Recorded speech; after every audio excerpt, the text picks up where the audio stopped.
آیت نمبر 80 فَلَمَّا اسْتَيْأَسُوا مِنْهُ خَلَصُوا نَجِيًّا، اور جب وہ یوسف علیہ السلام سے مایوس ہو گئے تو الگ ہو کر چپکے چپکے سے مشورے کرنے لگے۔ قَالَ كَبِيرُهُمْ، تو جو ان میں سب سے بڑا تھا اس نے کہا کہ أَلَمْ تَعْلَمُوا، کیا تم نہیں جانتے أَنَّ أَبَاكُمْ قَدْ أَخَذَ عَلَيْكُمْ مَوْثِقًا مِّنَ اللَّهِ، کہ تمہارے والد نے تم سے اللہ کے نام پر عہد لیا تھا، من قبل ما فرطتم فی یوسف، اور اس سے پہلے تم یوسف علیہ السلام کے معاملے میں جو قصور کر چکے ہو وہ بھی تمہیں معلوم ہے۔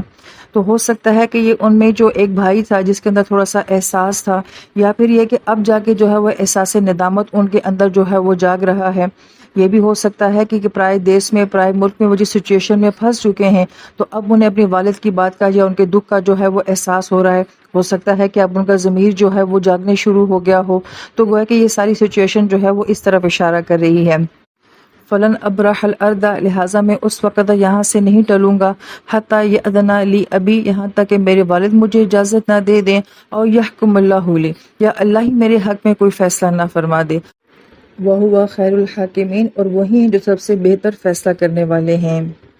لہٰذا یہی وہ اولاد ہے کہ یعقوب علیہ السلام نے ان کو کہاں کہاں کب کب اور زندگی میں کس کس دن جو ہے وہ نصیحت نہیں کی ہوگی، مگر اس وقت شاید ہو سکتا ہے کہ ان کے دل کے اوپر اثر نہ ہوا ہو، مگر اب اتنی دور آ کے اس سچویشن میں اب ان کے اوپر جو ہے وہ اثر ہو رہا ہے۔ تو بعض اوقات قریب رہ کے جو ہے وہ بات نہیں سمجھ آ رہی ہوتی جو دور جا کے اولادوں کو سمجھ آ جاتی ہے۔